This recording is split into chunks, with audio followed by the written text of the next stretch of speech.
Hi everyone, welcome to Carmen's Australian Storytime.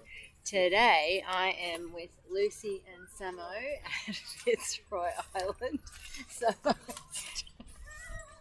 Sammo has dressed up for the occasion and we are reading How to Demolish a Monster. Here's what I read earlier. Written by Quentin Hall and illustrated by Quentin Hall. Paul and Danny lived on a banana farm in the north of Australia. When their father was working in the packing shed, the boys always took his lunch down to him. It was a long walk and Danny didn't like the way the banana plants grew so close to the track. But Paul was there to protect him. The wind stirred. Flip-flap, flip-flap went the huge banana leaves. Creak, crack went the thick trunks. It was spooky.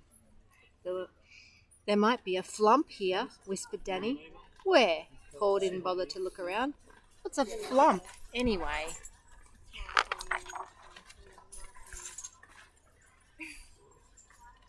Is it hard to read in that?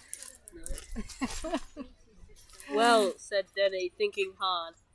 A flump is big and fat and it wears a crazy hat.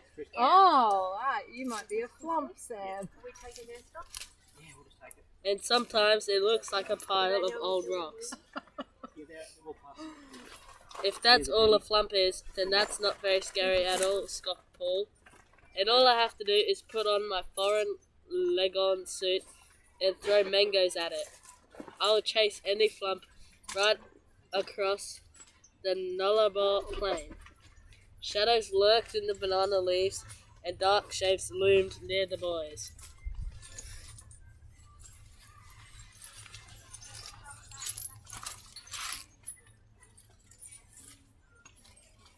Are you in the screen, Lise?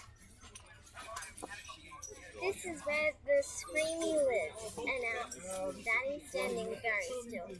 Paul listened for a moment. What's a Screamy like? He asked.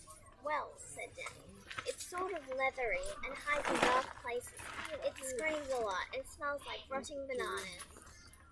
In that case, Screamy's no problem at all, Paul boasted.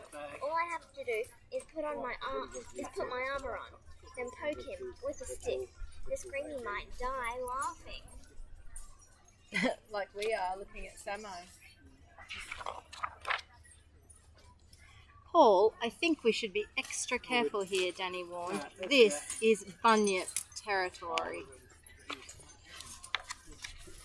Paul laughed. There is no such thing. Oh, yes, there is, and it's horrible, Danny exaggerated. It has thousands of eyes and a great big mouth. And it's slimy all over because it lives in swamps. Sounds a bit like you, Sammo. There aren't any swamps around here, said Paul, and I'm not scared of a silly old bunyip.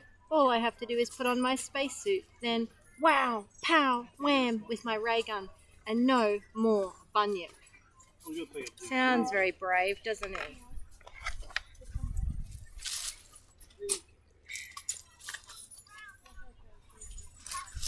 Suddenly, there was a real live monster. Yow, yelled Paul. Do it properly. Come back, called Danny. It's only a frilly lizard and they don't hurt you. But Paul was already running past the monster he had just demolished, heading for home. Danny picked up his father's lunch. Bye, lizard, he called. He threw his drink bottle in the air. We just saw a big lizard. It's a shame it wasn't on the channel. He was huge, sitting on the path when we were walking down to the beach. There aren't any swamps around here, said Paul, and I'm not scared of a silly old bunyip. All I have to do is put on my spacesuit, then wow, pow, wham with my ray gun, and no more bunyip. Back to you. Suddenly, there was a real live monster. Yow! Yelled Paul. Wait, did you just go back a page? Oh. I'm going to say we've read that before. Quality control. I'm glad you're here. I was getting hungry, said his father. Meet anything interesting on the way? Danny thought for a moment. Nothing much. he said. Thank you for joining me on Carmen's Australian Storytime. Wasn't really a monster at all, was it? But we do have some pretty scary animals over here in Australia.